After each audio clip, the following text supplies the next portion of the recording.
Bonjour. Tellement excitée de vous rencontrer. Moi aussi. Bonjour. Mais quel honneur. Non, c'est moi, là. Je suis tellement, c'est moi. je suis tellement votre fan numéro Vous êtes 1. magnifique. Bon, bienvenue à l'ambassade. Merci. Du Canada. C'est ravissant cet endroit. Alors, c'est ici qu'on va faire l'interview. C'est sublime. Je suis très honorée d'être interviewée par vous, je vous suis le tellement dis, mais contente de vraiment. savoir. Mais vraiment. Elle passe sa tendre enfance à Rome. Puis, à 11 ans, elle déménage à Paris avec sa mère. Elle obtient son premier rôle au cinéma en 1983 dans la comédie Surprise Party de Roger Vadim. Parfait enivrant. Oh, sûr, vous avez de la chance. Qu'est-ce que c'est que ça? 2 ans plus tard, elle joue la mère désemparée dans le film culte 3 hommes et un couffin et obtient une nomination au César. Je sais pas ce qu'elle a, elle doit faire ses dents, mais j'y arrive pas. Jacques! Se succède une série de grandes productions en costume d'époque, Les Possédés d'Andrzej Wajda, Qui est mort? Ah, vous écoutez aux portes? Les Deux Fragonards, Les marquises, va avec les marquises. La Révolution française. Et en 2003, on la retrouve dans la suite de 3 hommes et un couffin, intitulée 18 ans après. Puis elle brille de tous ses feux dans la série à succès 10 Tu me sers un café? Il n'y en a plus. En 2020 arrive le rôle de sa vie dans la plus populaire comédie de Netflix vue par 58 millions de personnes, Emily in Paris. I have some ideas about marketing Delore that I would like to share with you. De l'heure. De l'heure. Le New York Times louange sa présence et la nomme l'ultime incarnation de la française. Garçon, je peux avoir un cendrier, s'il vous plaît? En 2022, elle participe à une autre série au triomphe planétaire, The Crown. Monsieur Fayed, welcome. Have I addressed you correctly? Fayed. Alphaïd. Voici le charme, voici l'élégance, voici pour la terre entière, The Ultimate French Woman. Consider it a French Revolution. Oh my Voici God. Philippine à Paris avec Philippine Leroy-Beaulieu. Bah, avec plaisir. Merci, c'est adorable. Alors, qu'est-ce que ça vous fait de voir votre vie C'est un peu émouvant. Vous avez commencé toute jeune, quand même. Je n'ai pas revu ce film de Vadim depuis. Donc, Ah oui? Non. Votre premier rôle, c'était à 22 ans. Ouais. Et puis là, pour Émilie in Paris, ce qui est incroyable, c'est que ce rôle-là devait être destiné à une femme fin trentaine. Il avait été écrit pour une femme de 35-40.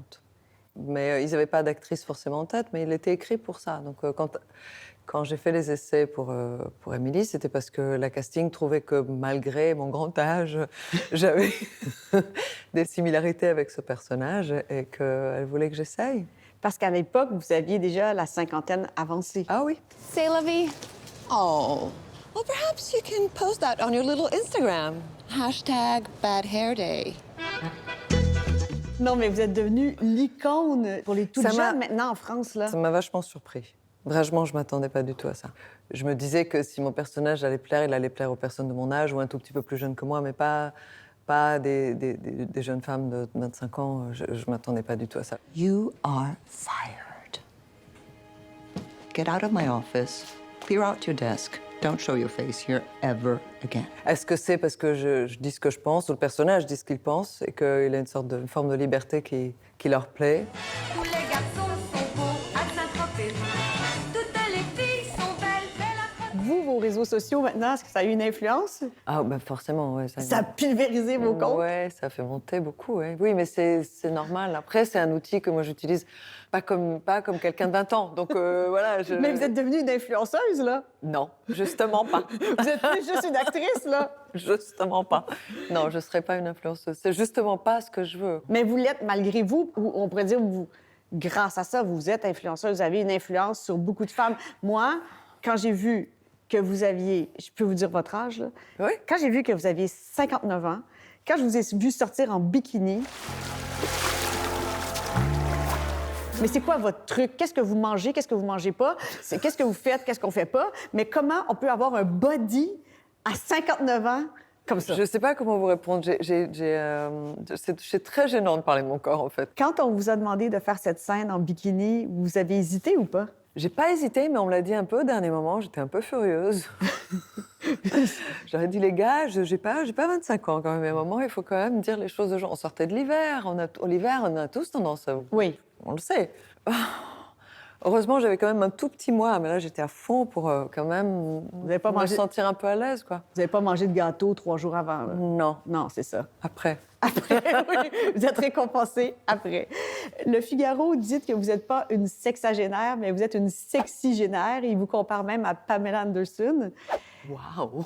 Alors là, s'il y a une personne à laquelle je pensais pas être comparée, c'est bien elle. On n'a pas du tout le même physique. Non, mais c'est justement, vous n'avez pas le même physique, mais vous dégagez quand même. C'est très encourageant. Avez-vous l'impression que votre popularité, autant auprès des jeunes de 25 ans que des femmes comme moi, est due au fait qu'on voit enfin quelqu'un de plus de 50 ans s'éclater, avoir du caractère. En fait, vous donnez espoir. Vous êtes Être vivant. Être vivante, oui. On parle souvent des femmes, justement, à partir d'un certain âge, qui sont un peu victimes d'une certaine culture qui fait De qu'on les oublie. l'agisme. Voilà. Il y a de l'agisme aussi. Mais moi, justement, c'est cette chose de cette condition de victime que je ne veux même pas mettre le pied, même pas les doigts de pied dans cette eau-là.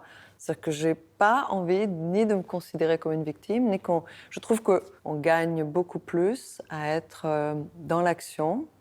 Et quand je vais à la bataille, quand je perds un combat, je râle, je peste, mais j'y retourne, mais sans me dire que c'est de la faute des autres. C'est moi qui dois gagner cette place. Les places qu'on a envie d'avoir, on doit les gagner, que ce soit des femmes, des hommes, on nous doit rien.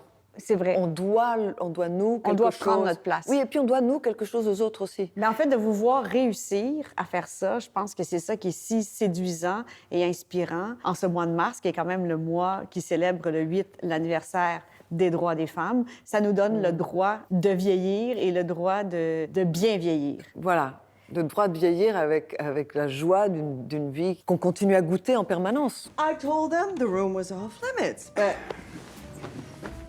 You said no more work talk.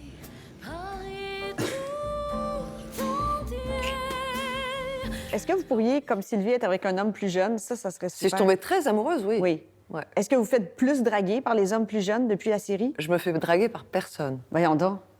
Je fais peur, je pense. Ah oui? Je pense. Ah oui? You think you can handle that? I think I could. Parce que dans la série, quand vous faites les scènes avec votre jeune amant photographe, là, c'est très crédible, hein? Non, mais oui, c'est mon métier. C'est votre métier. Non, je vous dirais que tout est crédible. Hein? Aussi, il y a une scène avec Lily Collins où elle est habillée jusqu'au cou et c'est vous qui portez le décolleté là, complètement ouvert ici. Là. Ouais. Dans la saison 3, quand j'ai lu la scène où on courait à poil dans les champs de lavande, j'ai ri énormément. J'étais super heureuse qu'on puisse faire ça.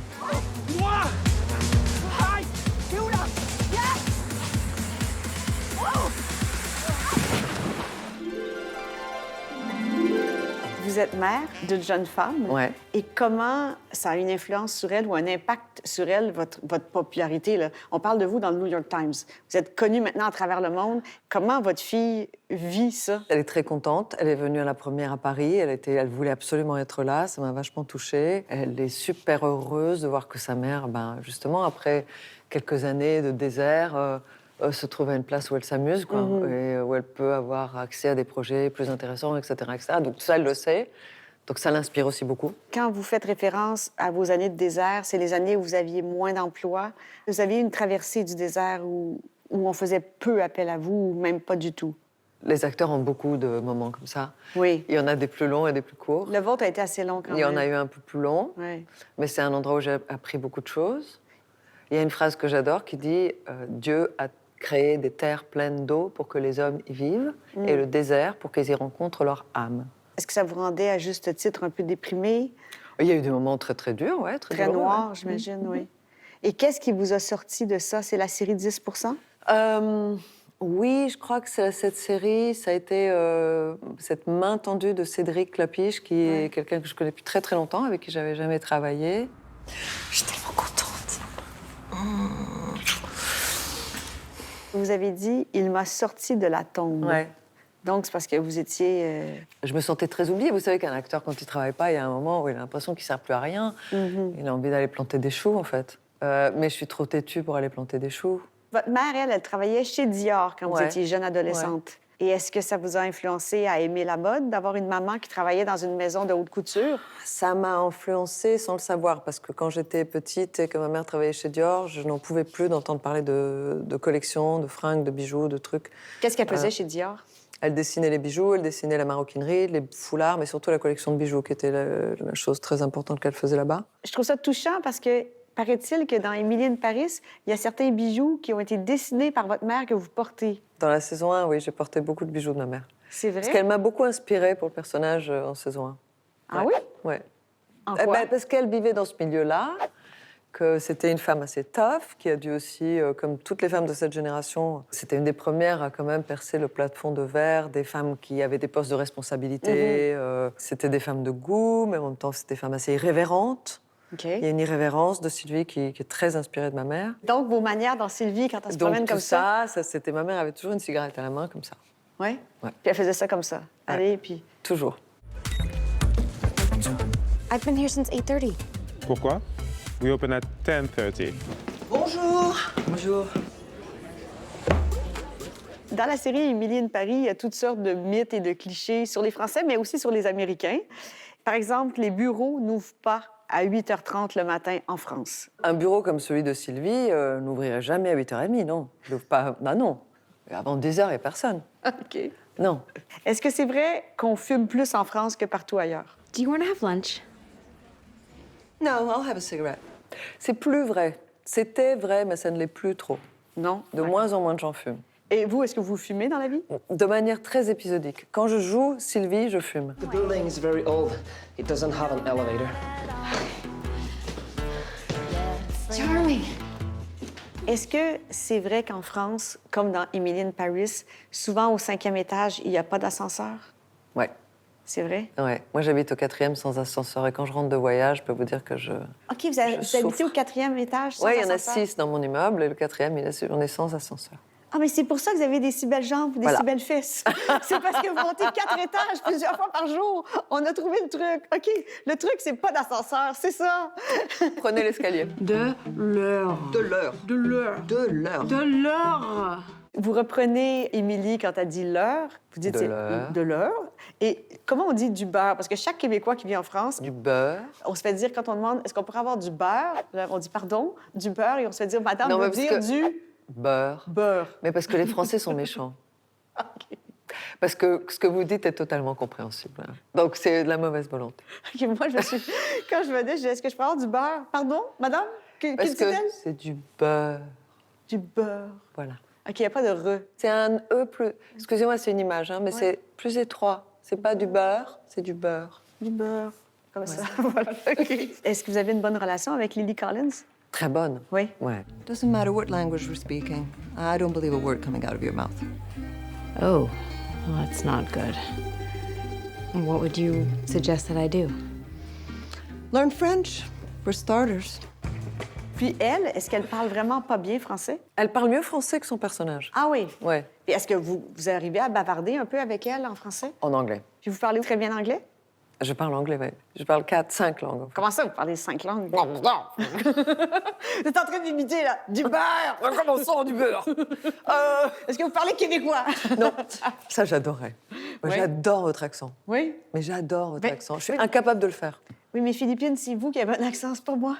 Moi, pour moi, Oui, c'est ça, moi qui ai exactement. un accent. Voilà, c'est moi qui ai l'accent. Je suis d'accord. Vous avez joué dans 10 et 10 c'est ce qu'un agent prend normalement sur les cachets. Est-ce que votre agente est contente maintenant que vous fassiez... Elle est contente. Oui. Son 10 est plus gros, là.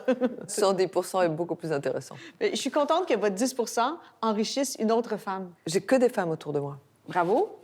Que des femmes. Et vous les enrichissez en ce moment. Félicitations. Je suis ravie de ça. Moi aussi. En cette journée des droits des femmes, je vous félicite. Merci beaucoup, Philippine de Merci Roy-Beaulieu. à vous. Merci infiniment. Merci.